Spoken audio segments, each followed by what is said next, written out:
People think death is final, neat, clean. Something with a time of death, a cause, a certificate. But I know better. Death lies. It mutters in corners, stains wallpaper, twists the wind. It doesn't stay where you put it. That's where I come in. My name's George Mallory. I work for a government department you've never heard of, and if you have, you're not supposed to. We go by DACM, the Department of Anomalous Casualty Management. Our job is to make sure the public never finds out what really killed someone when the answer isn't natural, logical, or even human. Last Tuesday, I was halfway through a bottle of bottom-shelf bourbon, pretending the static on my old radio was music when the call came in. It wasn't a phone call. DACM doesn't do phones for cases like this. It was a knock. For short raps, a pause, then two more. That's the code for a high-priority assignment. I already knew I'd hate it. When I opened the door, there was no one there. Just a plain black envelope sitting on the floor, already starting to curl at the edges from the rain. No name. No seal. Just one thing written on the back. Follow the rules. Do not deviate. Inside was the file. 7 pages, redacted so heavily it looked like a crossword puzzle with no clues. Location, Idolen, Virginia. 5 bodies found in a shut-down church. Locals claim it was a gas leak. No visible damage to the building, no alarms triggered. Then there were the photos. The first showed a woman slumped against the pulpit. Her eyes were gone. Not gouged out, just gone. Smooth skin where they used to be, like they'd been erased with a goddamn paintbrush. The second photo was worse. A man hanging upside down from the rafters, arms spread wide. Mouth crammed full of what looked like feathers. White. Soft. I could almost hear the sound of them rustling in the silence. His tongue was missing. The last picture stopped me cold. A clock, one of those old metal wall ones with a plastic cover, frozen at 3:33 a.m. The glass was cracked, but what stood out was the words scratched underneath in red marker. One more cycle. I've seen a lot. Suicide cults. Haunted basements. A woman once swallowed a mirror and reflected something that shouldn't have been there. But this case, it felt wrong. Not just dangerous, personal. Like something had been waiting for me to see it. I flipped through the rest of the file. No names on the victims. No coroner's notes. No timestamps, no reports. But at the very back, in small, shaking handwriting, Agent Hollow protocol breached. Site reactivation imminent. Hollow. I hadn't heard that name in years. I set the file down, lit a cigarette with a hand that didn't want to stop shaking, and pulled the old rules sheet from my desk drawer. It's stained and torn, corners curled, but the words are still there. Burned into my brain. The DACM field rules. Do not speak the names. Do not touch the symbols. Do not ask locals about the black hours. Do not stay in one place after 3 a.m. Do not record. Do not look back. Follow instructions, even if they don't make sense. I folded it back into my pocket. I already knew I was going to break at least one of those. The sky outside was dark, even though it wasn't quite evening. A storm rolled low in the distance like something breathing just out of sight. I grabbed my coat, locked up the apartment, and left the bottle behind. Idolen was calling. And I'd learned the hard way. When death calls, you don't let it go to voicemail. You follow. You clean up. You pray you make it back. You don't join the Department of Anomalous Casualty Management. You're brought in, handed a folder, and told to forget everything you knew before. That was 8 years ago for me. The job title on my badge is simple, Field Liaison, Class B. But what I really am is a cleaner. A professional eraser. I don't save lives. I cover up the ones already lost under very strange, very unnatural circumstances. Supernatural deaths, if you want to call them that. Ghosts, demons, cursed objects, impossible events. Anything that can't be explained by science or reason, DACM buries it, and I'm the one holding the shovel. I was halfway through Kentucky when I pulled over at a dead gas station to stretch my legs and read the assignment. The file was thin this time, which I didn't like. The thinner the file, the worse the truth. 5 deaths in a town called Idolen, Virginia. All within 4 days. Victims had identical injuries, eyes scorched black, tongues missing, wrists twisted backward. All of them found indoors with their clocks frozen, at exactly 3:33 a.m. Each photo showed something else. Carvings. Symbols burned into drywall and wooden floors, almost like talons had scratched them. One looked like an eye, another like a spiral made of teeth. I felt cold just looking at them. I checked the back of the folder for the rules of containment. DACM always includes them. They're printed on red cardstock and sealed with a wax insignia that's never quite the same twice. This time, the rules were as follows. Do not speak any name found at the death scene. Do not record audio or video. Do not enter any location after dark. Do not touch the symbols. If you see the figure in black, leave the area immediately. Do not engage. If you are marked, report to HQ for immediate disposal. That last one is never explained. It never has to be. I folded the rules and tucked them into my jacket. My fingers felt colder than the wind should allow. I checked the sky. Clouds had gathered out of nowhere. Heavy dark, like bruises stretching across the horizon. I got back in the car and kept driving east. As the road twisted through the mountains, I thought about the first job I ever did. A farm in Montana. A kid got possessed by something old, older than the land itself. I watched the thing crawl out of his mouth and burn its way into the floor. I cleaned the blood, scrubbed the smell of sulfur out of the barn walls, and told the family he died of seizures. DACM wiped their memories after. Nobody remembers the boy now. Not even the parents. That's what the job is. You clean. You lie. You forget. But lately, I've had trouble forgetting. The nightmares come more often. Places I've never been feel familiar. Faces I've scrubbed from death scenes appear in my dreams, staring. Saying things in whispers I can't quite understand. I tell myself it's just stress. A side effect of the job. But part of me deep down knows that something is leaking through. That these things we clean up don't really disappear. They wait. A sign passed by, Idolin, 23 miles. I rolled up my window. The air smelled like rain and something worse. Like something hiding under the rot. I checked the dashboard clock. It was 3:33 p.m. That's when the radio switched on by itself. A burst of static. Then a voice. Not music. Not a station. A whisper. It said, "You've been here before, George." My hands froze on the wheel. The voice was mine. And then just like that, it was gone. I drove the rest of the way in silence, but I didn't feel alone in the car. Not anymore. The fog was already thick by the time I crossed the rusted town sign. Welcome to Idolin, Virginia, EST 1794. Someone had spray-painted a black X over the year. The letters looked warped, like the metal had melted a little under the paint. I slowed down and rolled past it, watching the empty main street emerge like a corpse surfacing in murky water. Idolin felt like it had given up trying to be part of the world a long time ago. One gas station, one bar, a diner with flickering neon, and a handful of buildings slumping under years of neglect. The whole place looked drained of color. Even the autumn leaves here were duller, brown, not red. The trees leaned in too close, like they were listening. I parked outside the sheriff's office, a squat brick building with barred windows and no sign of activity. A cat watched me from the rooftop, unmoving. Its eyes followed me as I walked up the steps. Inside, the place was silent except for the hum of a dying ceiling fan. A single man sat behind the desk. He looked up, blinked slow like he hadn't spoken to anyone in days, and said, "You the cleaner?" I nodded. "George Mallory, DACM." He didn't offer a handshake. "Sheriff Rudd, I ain't seen anything like this, and I don't want to see it again." I handed him my clearance card. He glanced at it like it might bite him. 5 victims, all found in the old St. Luke's church. "You secure the perimeter?" He laughed once, no humor. "Ain't nobody go near that place anymore. Locals call it the Hollow Chapel now. Some say you can still hear hymns at night." "Me? I don't listen." He slid a file across the desk, photos of the bodies. Eyes gone. Skin pale, almost waxy. Mouths wrong. Like they'd tried to scream, but something had filled them first. The pictures didn't do justice to the smell I was sure still hung in that church. "What time were they found?" I asked. All the clocks inside were stopped at 3:33 a.m., even the ones in their pockets. He swallowed hard. "You know what that means?" "I know it's a pattern." He rubbed his eyes, then leaned forward. "Look, I'm not going to ask what DACM really does. I know better. But when you're done, make sure it's done.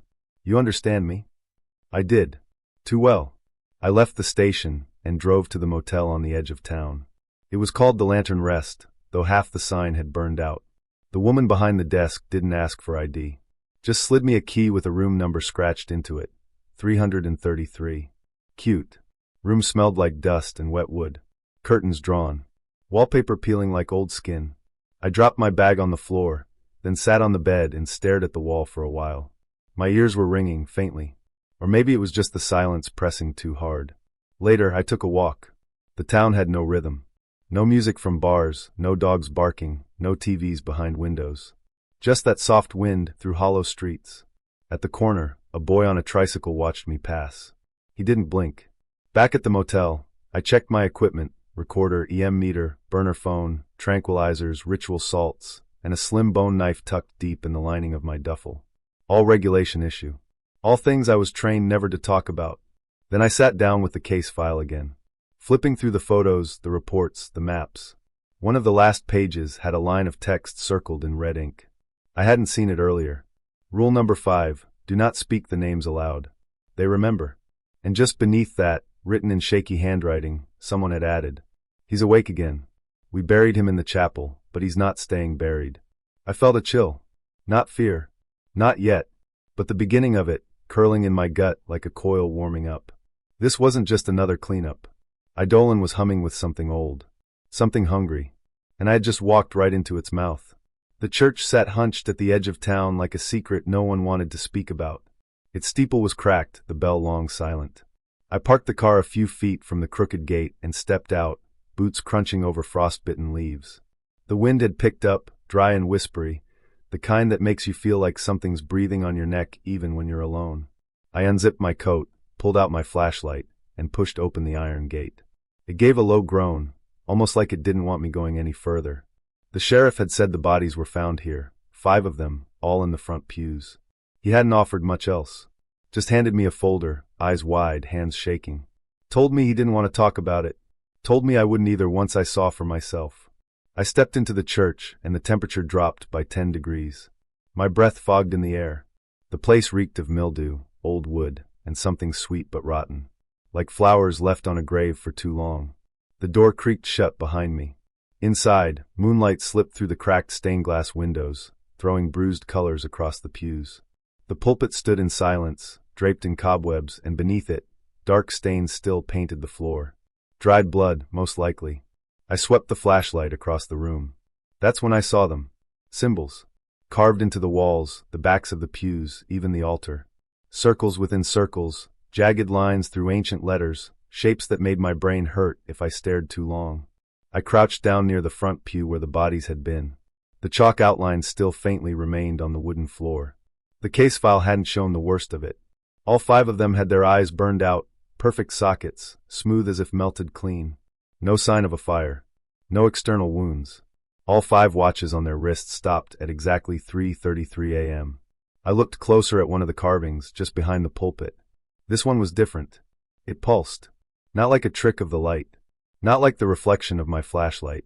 It actually throbbed, dim, slow, like a dying heartbeat. I leaned in, breath caught in my chest. The air around it felt thick, like syrup, and the sound of wind outside dropped away until the silence was absolute. I should have walked out right then. Should have turned around and called it in. But I didn't. I reached out and touched it. The surface was cold, colder than ice. Then it burned. My fingers screamed, but I couldn't pull away. The carving hissed under my skin, and then, everything stopped. Time hung still. The church faded away. I stood in a forest. Trees black as coal surrounded me, their branches twitching like limbs. The ground was soaked in something thick and dark. A man stood ahead, tall, his back to me, body draped in a long black coat. Ravens circled overhead, cawing low and slow, as if underwater. Then he turned, eyes missing, mouth stitched shut. He raised a hand and pointed at me. When he opened his mouth, the stitches split, and a name poured out. Jack Hollow. It echoed, not in my ears but inside my head. Over and over. A voice not quite human. I screamed. The vision shattered like glass. I was back in the church, collapsed on the floor. My flashlight lay a few feet away, flickering. My hand still touched the carving, but now the mark was gone, just splintered wood, innocent and empty. I scrambled back, heart jackhammering. My palm was bleeding, not from a cut, but from a symbol burned into the skin, one of the same shapes I'd seen carved into the wall. The rules flashed in my mind. Don't ask questions. Don't touch the symbols. Don't record anything. Never speak the names. Too late for the second one. And I'd just heard a name I was sure I wasn't supposed to know. Jack Hollow. I got to my feet, still shaking, and backed toward the door. As I turned the handle to leave, something whispered behind me. Not a word. Just breath. I didn't look back. I didn't need to. Something had woken up. I woke up before sunrise, heart thudding like I'd been running in my sleep. The motel room was cold. Too cold. My breath came out in little white puffs, even though the thermostat read 70.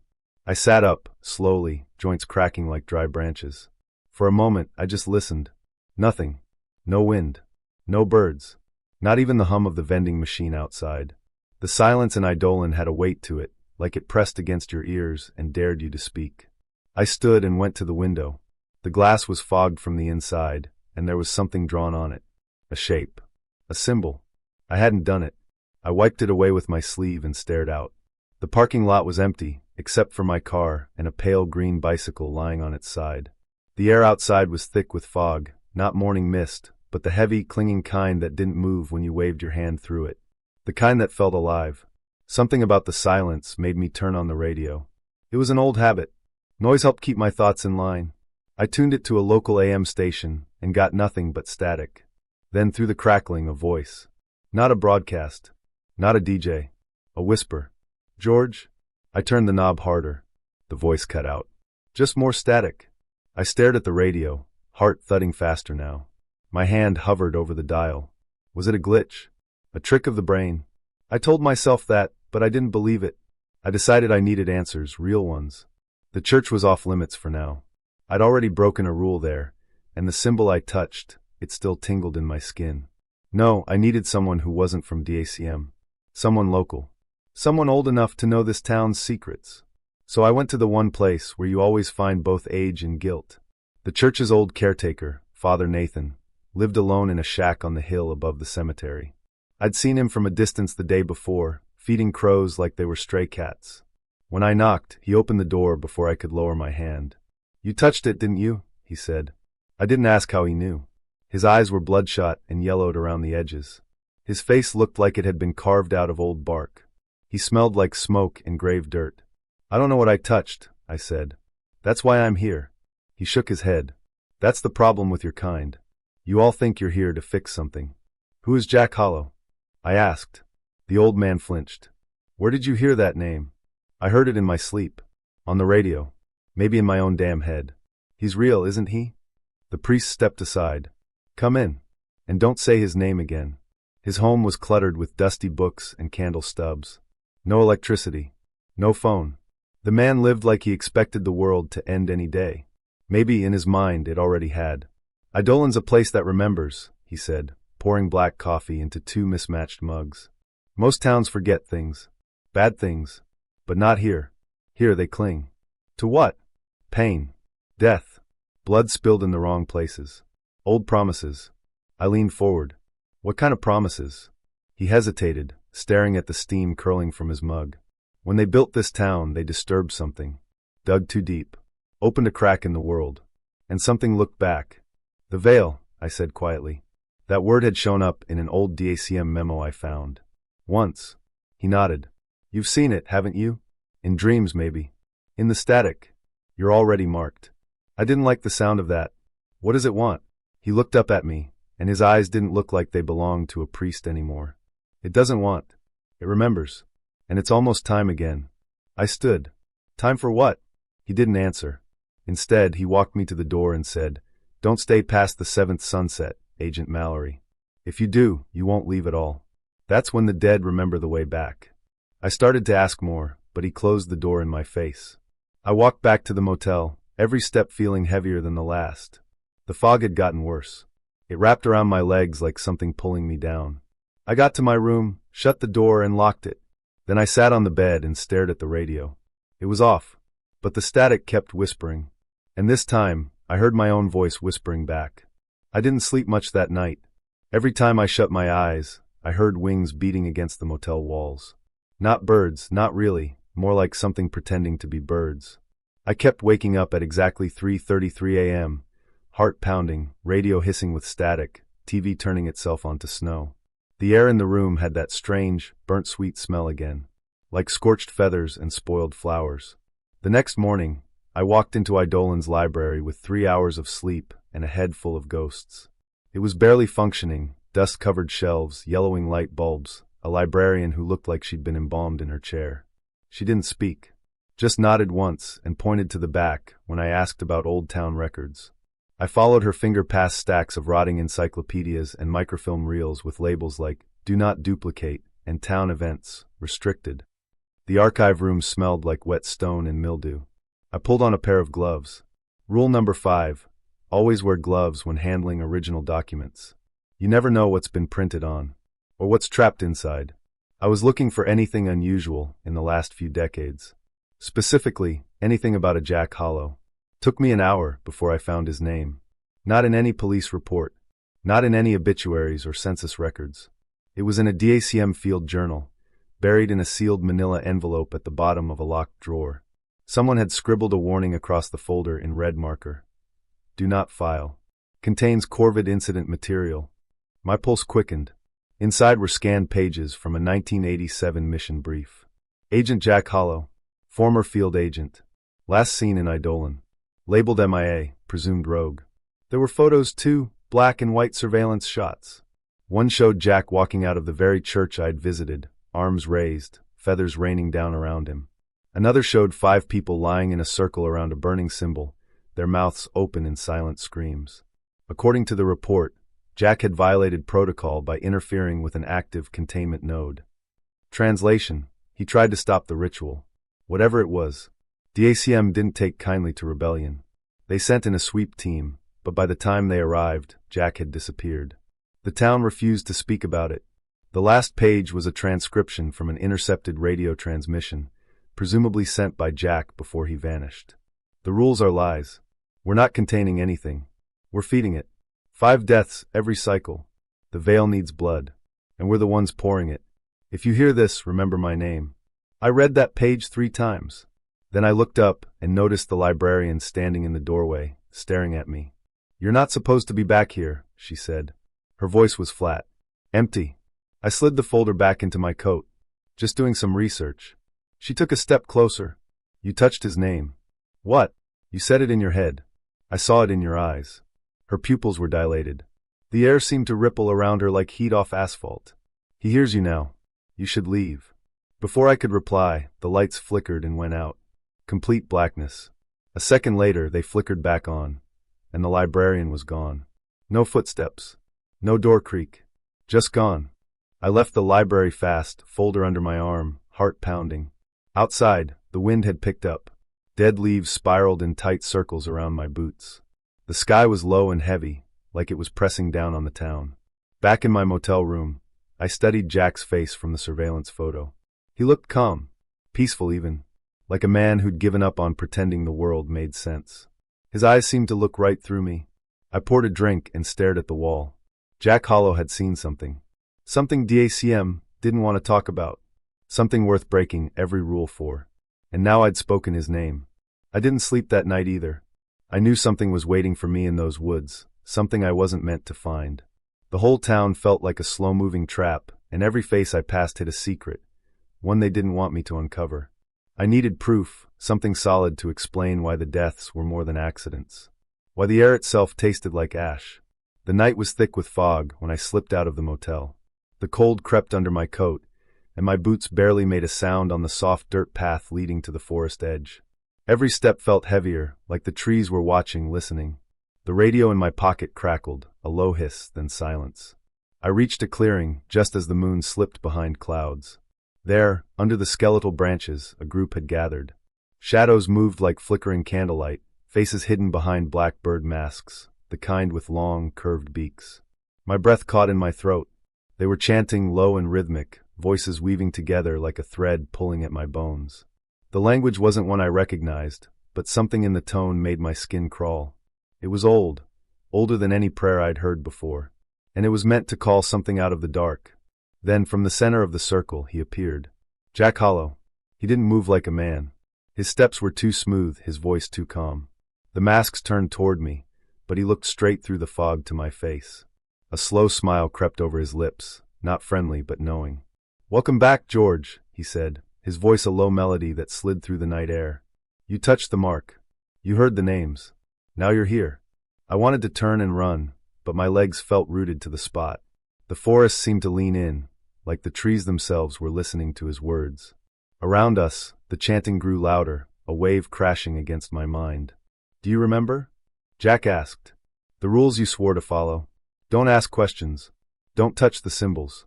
Don't speak the names. You broke them all." I swallowed hard. He was right. But why was he here? What did he want from me? Jack stepped closer, raising one gloved hand. A feather, black as midnight, floated down from his fingers, landing on the dry earth between us. "This town remembers," he said. "It remembers the debt we owe, the blood we must spill to keep the veil from tearing." I forced myself to breathe. What veil? What debt? My voice sounded small in the night. Jack's eyes glittered beneath the mask. The boundary between life and death, between what should be and what could be. DACM tries to hide it all, but I want to tear the veil open, let the truth in. The circle began to close tighter around me, voices rising in strange harmony. I knew then I wasn't just a visitor. I was part of the ritual, whether I wanted to be or not. I needed answers. But most of all, I needed to survive the night. I didn't have to look far to see the pattern. It was like a dark thread weaving through the years, tying together every strange death, every secret kept under lock and key. I sat in the cracked leather chair of the motel room, the glow from my laptop screen casting long shadows on the peeling wallpaper. My fingers hovered over the keyboard as I stared at the files I'd pulled from the DACM archives, trying to make sense of the nightmare I was trapped in. Every 13 years. That was the number. Every 13 years, something terrible happened in this town, or others like it, and the department showed up to cover it up. The deaths were never random. They were ritual, deliberate, a slow, unspoken pulse beneath the surface of the world.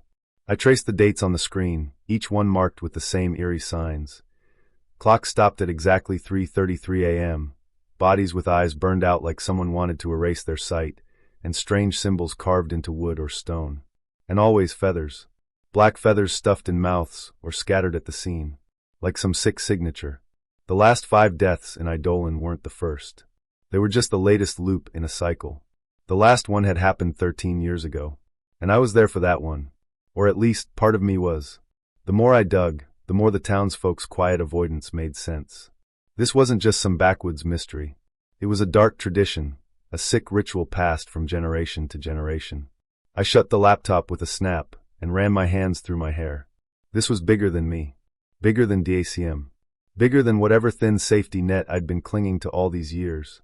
Outside, the wind whispered through the cracked window pane, dragging in cold air that smelled faintly of smoke and rot. I couldn't shake the feeling I was being watched, like every shadow held a secret waiting to pounce. The night wasn't just falling, it was swallowing the whole town. I had to find out what came next, because the pattern was about to complete itself, and when it did, Eidolon wouldn't be the same anymore. Neither would I. I thought leaving Eidolon would be simple. I was wrong. The morning air was cold and thick with fog, the kind that clings to your skin and makes everything feel slower, heavier. I packed my things quickly, eager to get back on the road and away from this town that seemed to breathe beneath its surface. The sun was barely up when I climbed into my car, the engine sputtering to life with a cough. I drove toward the edge of town, expecting the familiar freedom of an open highway. But the road twisted in ways it shouldn't. Every turn I took looped me back to the same cracked stop sign. The GPS spun wildly, the arrow dancing in circles as if mocking me.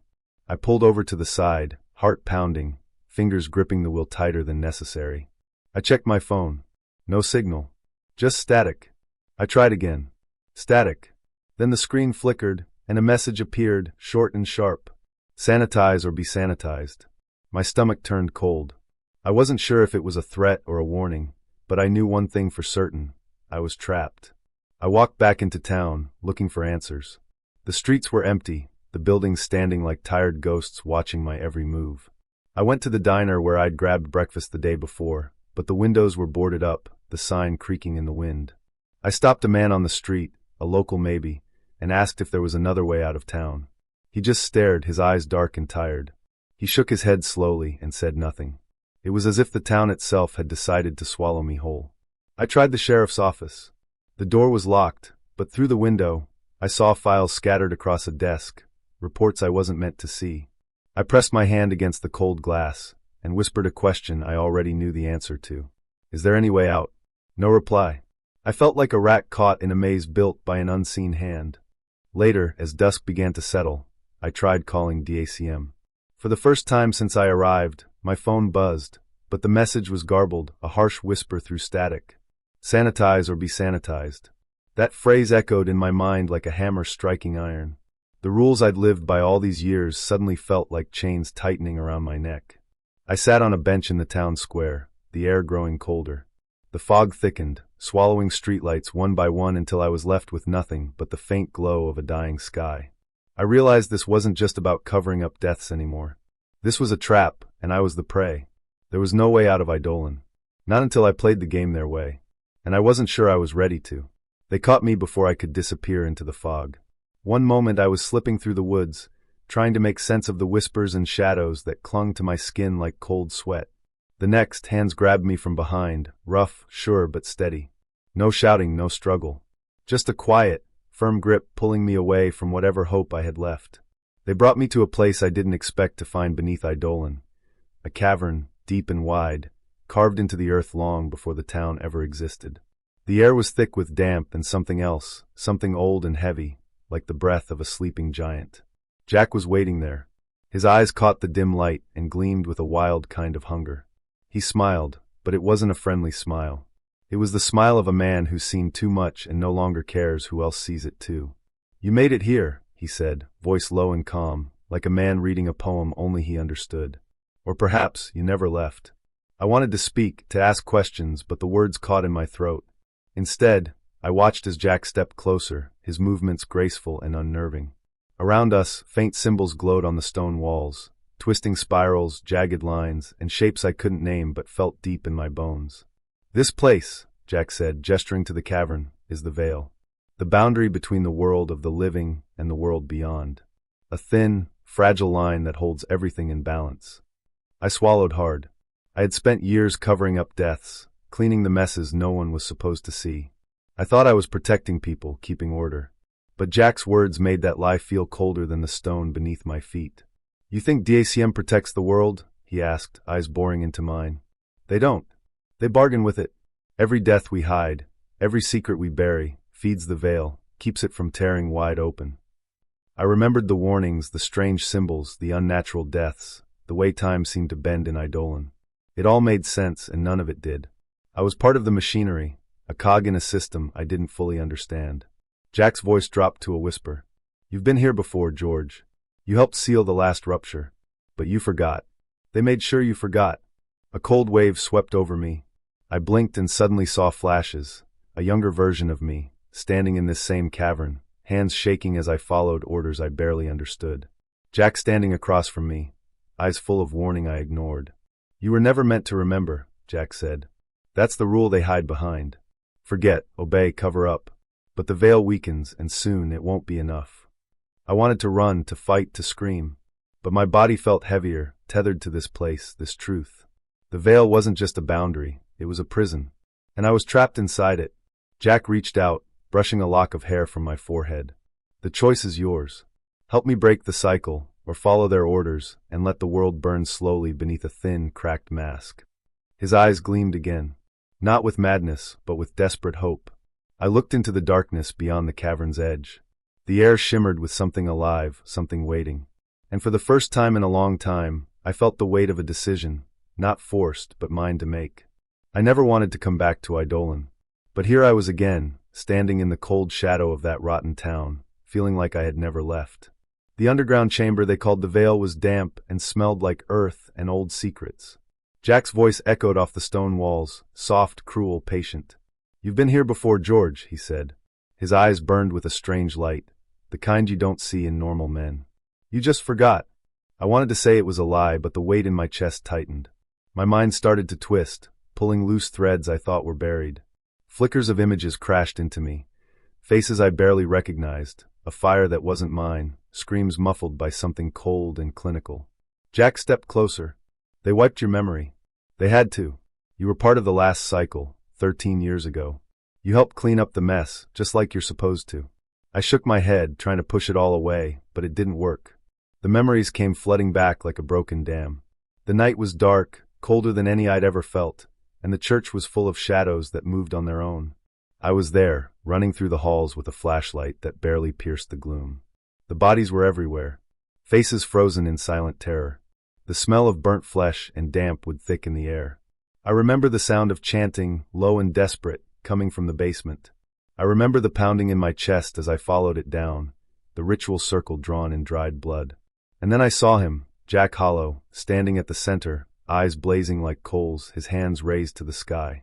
Back then, I believed in the rules. Don't ask questions. Don't get involved. Cover it up and move on. But that night, as I watched him perform whatever twisted ceremony that was, something inside me broke. I wanted to stop it, to yell, to run. But the fear was too strong. So I stayed silent. I followed orders. I became part of the lie. And then the pain came, the sharp, burning sting in my head like my mind was being erased, wiped clean like a chalkboard in a classroom. I remember falling to my knees, screaming, and then nothing. Now, standing here with Jack watching me like a hunter sizing up prey, I realized the truth was worse than forgetting.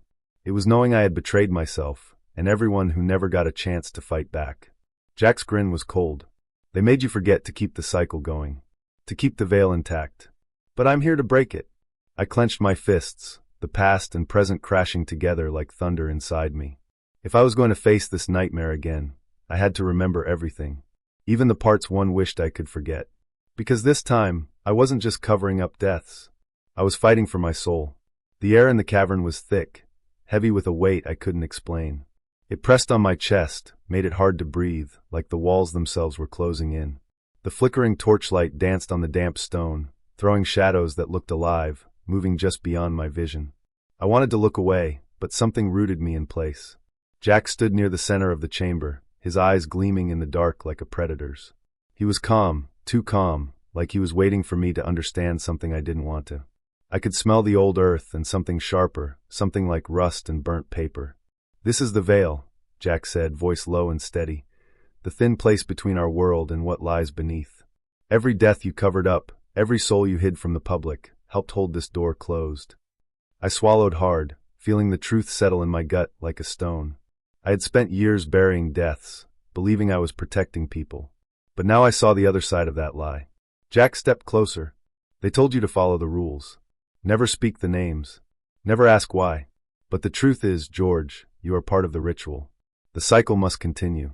Otherwise, this place breaks open." I looked down at my hands. They trembled. The symbols Jack spoke of, those strange carvings on the walls, they pulsed faintly as if alive. The power in this place was more than I'd ever imagined. It was terrifying. "Join me," Jack whispered. "Help me tear down the walls DACM built. We can end the silence and the lies. Or you can obey. Clean up the mess once more and watch this town die again. The choice is yours." I thought of the innocent faces I'd seen in Eidolon, the sheriff's eyes full of fear, the old priest's trembling hands, the townsfolk hiding behind doors. If I joined Jack, I risked becoming a monster. If I obeyed, I'd be a liar and a killer. But then a sudden clarity hit me like a lightning bolt. Maybe breaking the cycle wasn't about choosing one side or the other. Maybe the ritual itself was broken. That was why the deaths had started to spiral out of control. I knelt down and pulled a small knife from my coat pocket. The blade gleamed cold in the torchlight.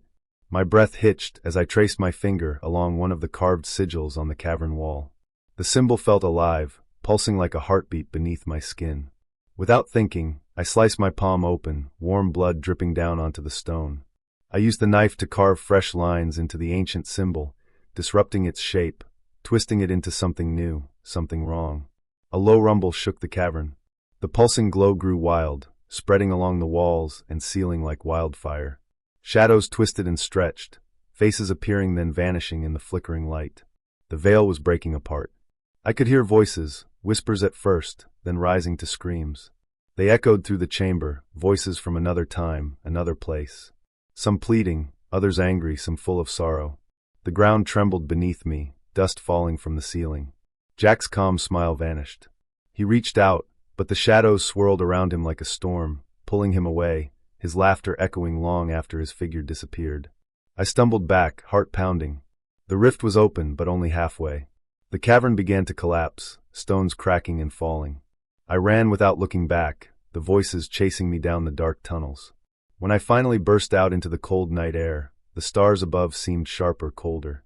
The town of Eidolon was silent again, but I knew it would never be the same. Neither would I. My hands still bled, and as I stared at the fading glow of the carved symbol on my palm, I realized the rules had changed. The silence was broken. The names were no longer safe to forget. I was no longer just a cleaner of deaths. I was something else now, something in between. I stumbled out of the collapsing tunnel like a man dragged through a nightmare and spat back into a world that didn't quite fit anymore. The air smelled different, sharp and cold, like the moment before a storm breaks. Behind me, the veil groaned, its slow death shivering through the earth beneath my feet. The town was quiet now, but that silence felt wrong. Not peaceful, more like a held breath. The kind that comes right before something awful happens again. I looked up to see black SUVs pulling into the cracked streets, their engines quiet but heavy, like a predator stalking its prey. DACM agents poured out, faces as cold and blank as if they were carved from ice. Their eyes scanned the ruins like they were marking evidence in a crime scene, but to me, it felt personal, as if they were inspecting a failure. They didn't greet me, didn't even acknowledge that I was still breathing. One of them, a woman with sharp eyes and a clipped voice, approached and said, "Mallory, you're contaminated. We've been told to contain you, but to keep you alive for now." Alive. The word tasted bitter. It meant I was broken. A liability. Someone they wanted to watch, maybe even use. I tried to speak, to tell them what I'd seen, what I'd done. But the words stuck in my throat like gravel. How could I explain the veil? The rift? Jack's voice ringing in my head? They wouldn't believe me. Hell, I wasn't even sure if I believed it myself anymore. The agents led me to a waiting van. The inside was sterile, the seats hard. I felt like a prisoner in my own skin. Days passed in a blur. I was poked, prodded, questioned by voices that didn't care about the truth, only containment. They ran scans, took samples, and repeated the same warnings. Stay in line. Follow protocol. You are replaceable. But they hadn't broken me. Not yet. Late one night, sitting alone in a cell-like room, I caught my reflection in the glass. One of my eyes caught the dim light differently. It shimmered, almost like it wasn't mine anymore. The memory of the veil, the crack between worlds, wasn't just behind me. It was inside me now, changing me. I realized then that I had crossed a line. The ACM didn't just clean up messes. They made deals, with things far older and crueler than any government agency. They used us like pawns, pushing us to the edge so the darkness would stay sealed. But maybe I was done being a pawn. The next morning, I was handed a new file. The words on the cover chilled me like a knife pressed to my throat. Greystone Falls, Maine. Another small town, another place where the shadows were growing. This time, I didn't hesitate. I tucked the file under my arm, knowing the rules had changed. The rules I once lived by no longer applied. I would make my own. I looked in the mirror one last time before stepping out. The man staring back at me wasn't the same George Mallory who had arrived in Eidolon. Something else lurked behind those eyes. Something waiting to speak the names everyone else was too scared to say. Jack Hollow. And I could hear him answering. I stared at the new file in my hands like it was some twisted joke. Another town. Another batch of strange deaths. Another ritual waiting to unfold. The walls of the DACM briefing room were cold and blank, but the weight pressing down on me was anything but sterile. They didn't say much. Just handed me the dossier, no questions asked. The usual rules echoed in my head. No questions, no recordings, no names. But those rules had started to feel like chains tightening around my throat. I flipped the file open slowly. The paper was yellowed, edges curled like it had been passed from one trembling hand to another for years. The symbol on the cover was the same one I'd carved beneath Eidolon, the one that still felt like it pulsed beneath my skin. I traced it lightly with my finger, almost expecting it to burn me. The town was called Millfield. Small, quiet, nestled between hills and thick forests. The kind of place people don't bother to visit, let alone notice when someone disappears. The report said 5 deaths in the last month. Strange deaths, bodies twisted, eyes hollow, and all found with those same odd symbols painted nearby. Same as Eidolon. Same dark pattern. I should feel tired. I should feel broken. But I didn't. The cold flicker of something new, something darker, was growing inside me, sharpening my senses in a way I couldn't ignore. I stood up and walked to the mirror by the door. My reflection stared back, but something was off. One of my eyes caught the light strangely. It wasn't just me anymore. It was like a shard of that rift, that veil, was trapped behind my iris, watching and waiting. No more following orders. No more silent obedience. I wasn't just a cleanup man anymore. I was a reckoning. And this time, I'd make my own rules. I whispered the name aloud, Jack Hollow.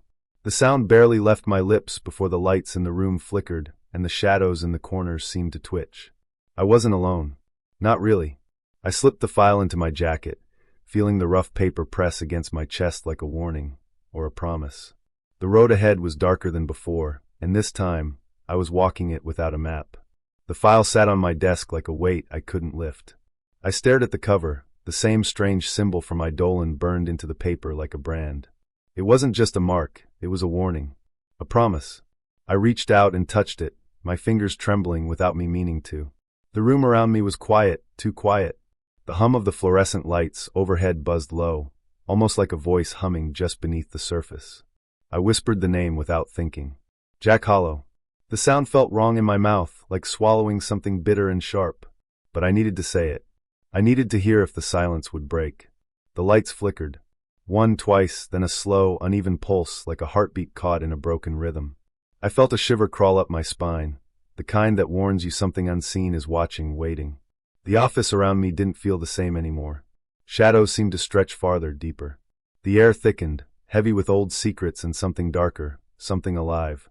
The voice came then. Not loud, not clear, but carried on the electric hum. A whisper in the spaces between words. I couldn't make out the language, but the feeling was unmistakable, a call. An invitation. I clenched my fists, trying to steady myself, but part of me knew this wasn't over.